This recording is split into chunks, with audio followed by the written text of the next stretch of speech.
नाई आमर कहवा कथा जिते आज जे विरोधी दल नेता सेते माननीय मुख्यमंत्री नवीन पट्टनायक थिले विजु जनता दल सरकार थिला सेते एनएससी म्युनिसिपालिटी होइकी ओडिशा रे 57 गोटी को डिक्लेयर करथिले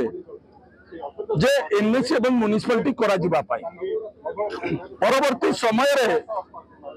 से एनएससी म्युनिसिपालिटी करिवे बोली कही आज पर्यंत कोडे 21टा डिसीजन नहीं करिवे बोली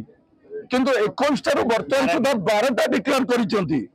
आ जो 12टा डिक्लेयर करिसेंती सेतरे टांगी एनएससी नाही खोर्धा निर्वाचन मंडल रो टांगी हेडक्वार्टर और यथेष्ट दक्षता अच्छी भित्तिभूमि अच्छी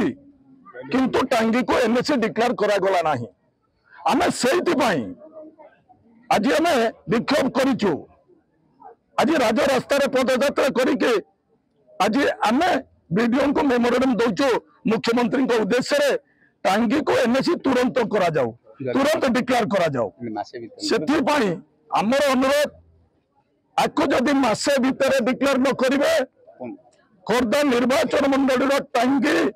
हुई जलिब आम सहजरे छाड़बुनु जे पर्यंत टांगी को एनएससी डिक्लेयर न करिसेंती से पर्यंत आम छाड़बुनु तांको तेणु आपनक माध्यम रे ए टीवी मीडिया माध्यम रे तांको सूचना दउचु यथाशीघ्र टांगी को एनएससी डिक्लेयर करा जाऊ एई उद्देश्य रे आज आम वीडियो को दाबी पत्र दबाक आसीचु पत्र आम गोटे पाइचु टांगी एनएससी उपरे मुझे खाली एति कहवाक चाहूँगी आमको म्युनिसिपालिटी तरफ बहुत इनफॉरमेशन मगा है लास्ट 2 मास है आम प्रति टाइम रे इनफॉरमेशन दौचु मैप भी देचु आम भी आशा करूँ बहुत जल्दी टांगी गोटे एनएससी हो गोटे ऑफिस आम पाइबु।